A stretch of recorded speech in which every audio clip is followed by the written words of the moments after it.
En nuestro día 27 del reto Lee la Biblia este año, en los pasajes de hoy abordaremos el tema cómo mantener el rumbo. Una pareja le gustaba dar largas caminatas. Mejor dicho, a él le gustaba dar caminatas largas y a ella, pues, más breves. Acordaron hacer caminatas medianas para hacerlo juntos. En una ocasión hicieron una caminata razonablemente larga, pero ninguno de los dos tenía un buen sentido de orientación y para colmo no llevaban un mapa. De alguna forma se las arreglaron para extraviarse en el camino y terminaron en una granja. Era uno de los días más cortos del año y empezó a anochecer pronto. Parecía que la única forma de volver a donde estacionaron su auto era cruzar un campo lleno de vacas. Al aproximarse a las vacas, algunas de ellas los rodearon de una forma demasiado amistosa, bloqueando el camino, mientras que otras se asustaron y comenzaron a correr. Estaban convencidos de que serían embestidos por ellas y metidos en el lodo o derribados por el ganado. O reprendidos por el granjero por haber causado que las vacas aterrorizadas salieran dando golpes contra la cerca. Decidieron efectuar una salida veloz saltando por un banco de tierra empinado y resbaladizo. Ella había sobrepasado su duración preferible para una caminata. La oscuridad ya estaba bastante densa. Ya les había caído la noche y parecía que estaban en un lugar alejado de cualquier camino cercano. Las cosas no se veían para nada bien. Afortunadamente se las arreglaron para encontrar un camino que los llevara de regreso. Sintieron un gran alivio. Para futuras caminatas decidieron que llevarían un mapa y que no se separarían de las sendas marcadas en el mismo. Permanecer en el camino resulta mucho mejor para relajarse o caminar juntos y favorecer una relación de pareja o para favorecer la vida. En la Biblia se usa con frecuencia la imagen de las sendas de Dios, sendas que conducen a la vida. Y para ello vamos a iniciar leyendo Salmos 17. Salmos 17, versículos 1 al 5 nos dice lo siguiente: oración de David. Oye, oh Jehová, una causa justa. Está atento a mi clamor. Escucha mi oración, hecha de labios sin engaño. De tu presencia proceda mi vindicación. Vean tus ojos la rectitud. Tú has probado mi corazón, me has visitado de noche, me has puesto a prueba y nada inicuo hallaste. He resuelto que mi boca no haga transgresión. He resuelto en cuanto a las obras humanas por la palabra de tus labios. Yo me he guardado de las sendas de los violentos. Sustenta mis pasos en tus caminos para que mis pies no resbalen.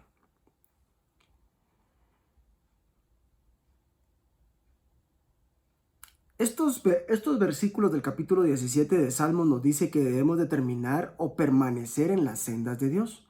David dice: he apartado mis pasos, mis pies están firmes en tus sendas. La palabra hebrea para senda significa literalmente huellas de las ruedas. David está absolutamente determinado a permanecer en las sendas de Dios. A fin de permanecer en las sendas de Dios, debes observar lo siguiente. Primero, tu corazón, las cosas que piensas. Tú escudriñas mi corazón, tú me examinas por las noches, ponme pues a prueba, que no hallarás en mí maldad alguna. Tus palabras, las cosas que digas, las cosas que dices. No he dicho cosas indebidas, dice el versículo 3. Tus pies, debes cuidar los lugares a donde vayas. Mis pies están firmes en tus sendas, dice el versículo 5. Debemos de pedirle a Dios que nos ayude a permanecer en sus sendas, que nuestros pies no resbalen, que nos ayude a guardar nuestros pensamientos de día y de noche y que nos ayude a no pecar contra nadie, no pecar contra Dios y no pecar con lo que haga, ni siquiera con lo que estemos haciendo, ni con lo que digamos. Continuemos leyendo el capítulo 19, versículos 1 al 15 de Mateo. Mateo 19, versículos 1 al 15.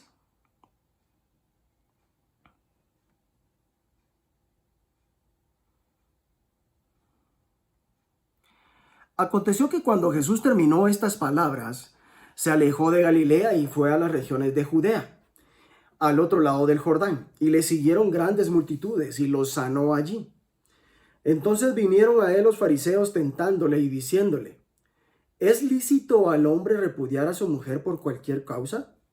Él respondiendo les dijo: ¿no habéis leído que el que los hizo al principio, varón y hembra los hizo?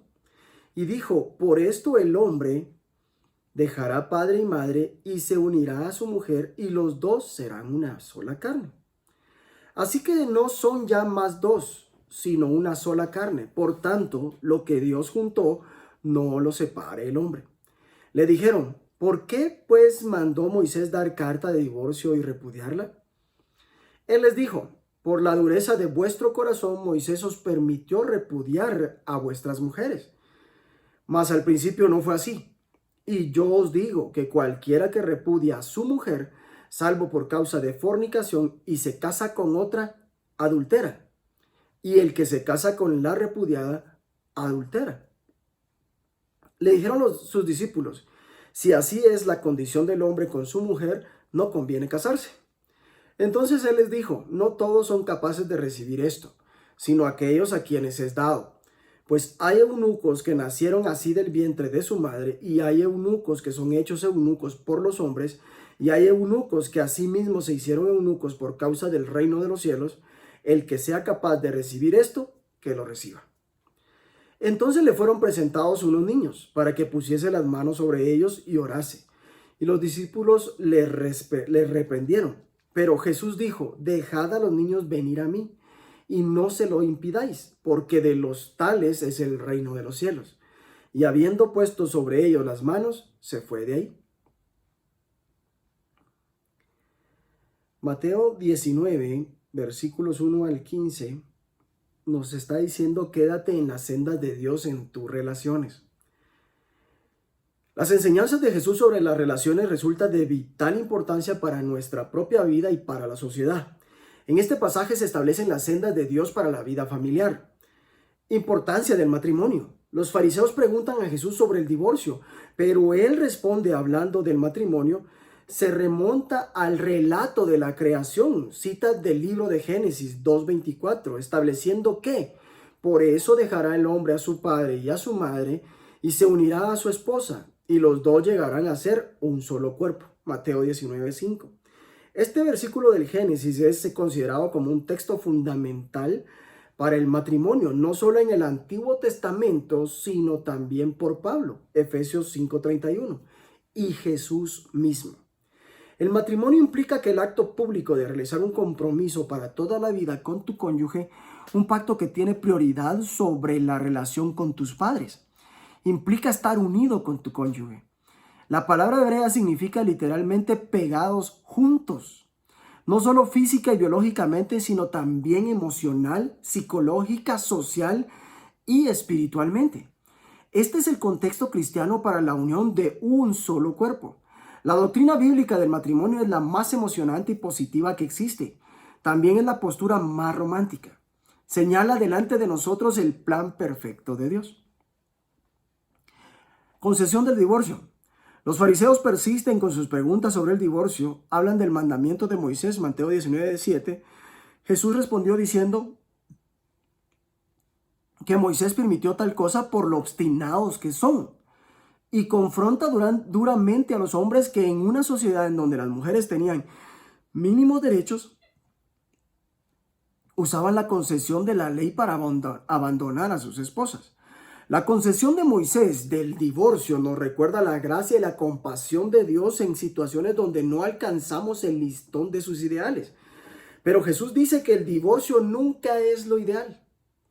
Muchos de los que han experimentado el dolor de un matrimonio quebrado se identificarán con la descripción de Job en su sufrimiento descrito en el pasaje del Antiguo Testamento que leemos hoy.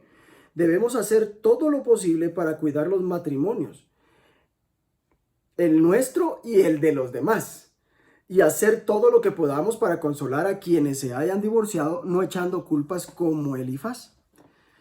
Llamado a la soltería. Jesús habla de 3 clases de soltería. Primero, genética. Unos ya nacen incapacitados para el matrimonio. Segundo, la soltería involuntaria. Personas a quienes las hicieron así los hombres. Tercero, la soltería voluntaria. Otros se han hecho así por causa del reino de los cielos.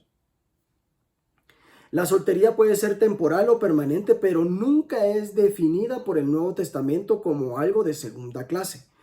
Tanto el matrimonio como la soltería son llamados importantes y conforme al Nuevo Testamento, las dos situaciones tienen ventajas y desventajas. Prioridad de los niños. Las palabras de Jesús desafiaban la actitud de muchos de sus contemporáneos en cuanto a los niños. En las sociedades antiguas los niños solían considerarse como la periferia de la sociedad. Parafraseando un antiguo dicho británico, eran personas vistas pero no oídas. Las sendas de Dios son muy distintas. Jesús imponía sus manos sobre los niños y oraba por ellos. Cuando los discípulos sienten que Jesús no debía ser distraído por ellos, responde: dejen que los niños vengan a mí y no se lo impidan, porque del reino de los cielos es de quienes son como ellos. Demostró la alta prioridad de la que los niños deben gozar en nuestra vida. Como padre, es muy importante priorizar a nuestros hijos y no verlos como distractores de nuestro trabajo o ministerio. Como iglesia debemos velar porque nuestros niños y jóvenes tengan prioridad en términos de recursos e instalaciones, porque el reino de los cielos pertenece a ellos así como a todas las demás personas. Vayamos al libro de Job. Vamos a leer los capítulos 4, 5, 6 y 7. Job 4. Elifaz reprende a Job. Entonces respondió Elifaz temanita y dijo: si probáremos a hablarte, te será molesto, pero ¿quién podrá detener las palabras? He aquí tú enseñabas a muchos y fortalecías las manos débiles. Al que tropezaba enderezaban tus palabras y esforzaba las rodillas que decaían. Mas ahora que el mal ha venido sobre ti, te desalientas y cuando ha llegado hasta ti te turbas. ¿No es tu temor a Dios tu confianza? ¿No es tu esperanza la integridad de tus caminos? Recapacita ahora, ¿qué inocente se ha perdido? Como yo he visto, los que harán iniquidad y siembran injuria, la ciegan. Perecen por el aliento de Dios y por el soplo de su ira son consumidos. Los rugidos del león y los bramidos del rugiente y los dientes de los leoncillos son quebrantados. El león viejo perece por falta de presa, y los hijos de la leona se dispersan. El asunto también me era a mí oculto, mas mi oído ha percibido algo de ello. En imaginaciones de visiones nocturnas. Cuando el sueño cae sobre los hombres, me sobrevino un espanto y un temblor, que estremeció todos mis huesos. Y al pasar un espíritu por delante de mí, hizo que se erizara el pelo de mi cuerpo. Paróse delante de mis ojos un fantasma, cuyo rostro yo no conocí, y oí que decía, ¿será el hombre más justo que Dios? ¿Será el varón más limpio que el que lo hizo? He aquí en sus siervos no confía y notó necedad en sus ángeles, cuanto más en los que habitan en casas de barro, cuyos cimientos están en el polvo y que serán quebrantados por la polilla. De la mañana a la tarde son destruidos y se pierden para siempre, sin haber quien repare en ello. Su hermosura no se pierde con ellos mismos y mueren sin haber adquirido sabiduría. Job 5. Ahora pues, da voces. ¿Habrá quien te responda? ¿Y a cuál de los santos te volverás? Es cierto que al necio lo mata la ira y al codicioso lo consume la envidia. Yo he visto al necio que echaba raíces y en la misma hora maldije su habitación. Sus hijos estarán lejos de la seguridad. En la puerta serán quebrantados y no habrá quien los libre. Su mies comerán los hambrientos y la sacarán de entre los espinos. Y los sedientos beberán su hacienda, porque la aflicción no sale del polvo ni la molestia brota de la tierra. Pero como las chispas se levantan para volar por el aire, así el hombre nace para la aflicción.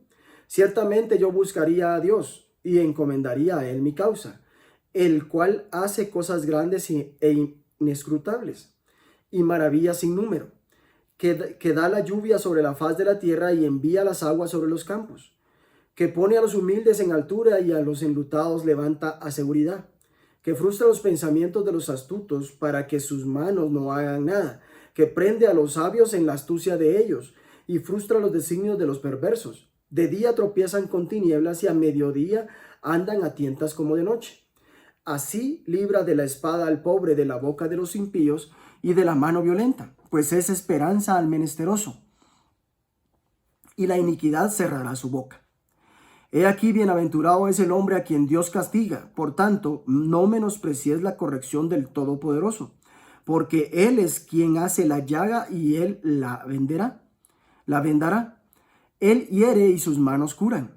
En 6 tribulaciones te librará, y en la 7ª no te tocará el mal. En el hambre te salvará de la muerte, y del poder de la espada en la guerra. Del azote de la lengua serás encubierto. No temerás la destrucción cuando viniere. De la destrucción y del hambre te reirás, y no temerás de las fieras del campo, pues aún con las piedras del campo tendrás tu pacto, y las fieras del campo estarán en paz contigo. Sabrás que hay paz en tu tienda, visitarás tu morada y nada te faltará. Asimismo echarás de ver que tu descendencia es mucha, y tu prole como la hierba de la tierra. Vendrás en la vejez a la sepultura como la gavilla de trigo que se recoge a su tiempo. He aquí lo que hemos inquirido, lo cual es así. Óyelo y conócelo tú para tu provecho. Job 6. Job reprocha la actitud de sus amigos. Respondió entonces Job y dijo: Oh, que pesasen justamente mi queja y mi tormento, y se alzasen igualmente en alabanza. ¿Por qué pesarían ahora más que la arena del mar? Por eso mis palabras han sido precipitadas, porque las saetas del Todopoderoso están en mí, cuyo veneno bebe mi espíritu. Y terrores de Dios me combaten. ¿Acaso gime el asno montés junto a la hierba? ¿Muge el buey junto a su pasto? ¿Se comerá lo desabrido sin sal?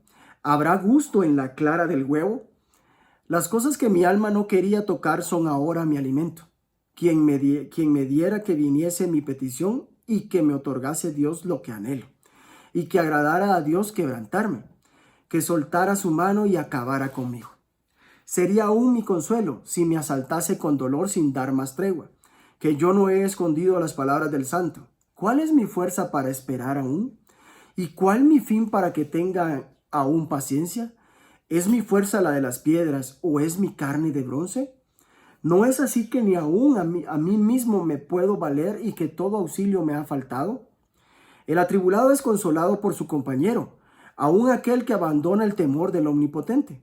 Pero mis hermanos me traicionaron como un torrente, pasan como corrientes impetuosas, que están escondidas por la helada y encubiertas por la nieve, que al tiempo del calor son deshechas, y al calentarse desaparecen de su lugar, se apartan de la senda de su rumbo, van menguando y se pierden.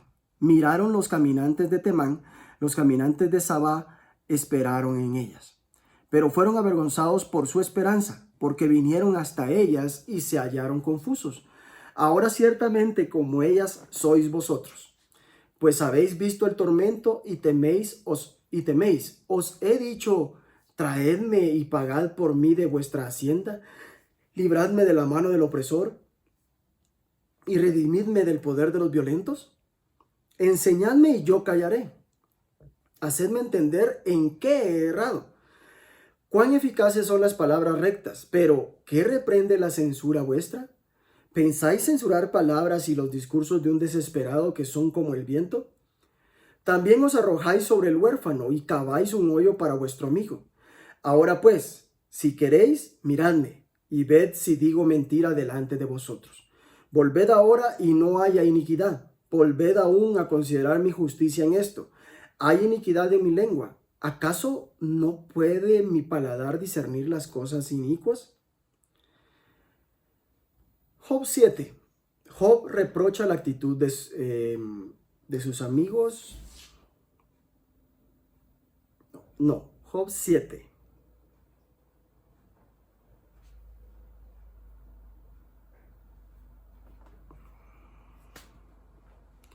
Job argumenta contra Dios.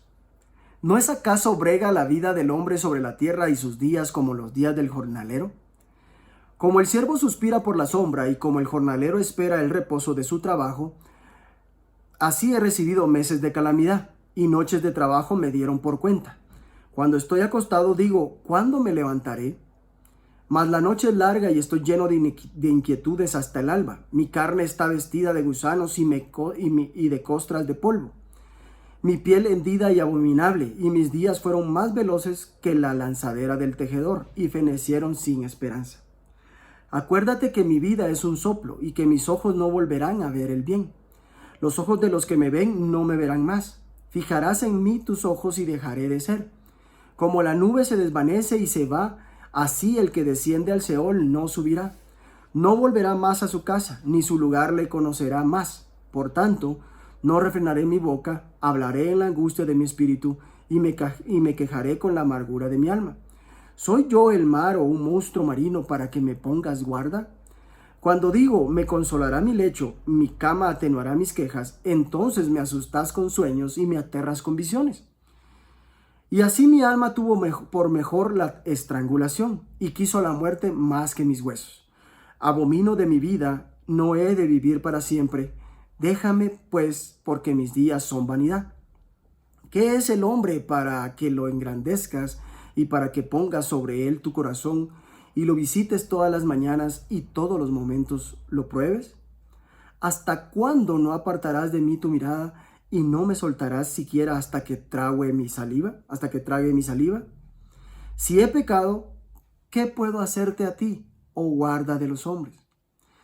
¿Por qué me pones por blanco tuyo hasta convertirme en una carga para mí mismo? ¿Y por qué no quitas de mi rebelión y perdonas mi iniquidad? Porque ahora dormiré en el polvo, y si me buscares de mañana, ya no existiré. Estos capítulos que acabamos de leer de Job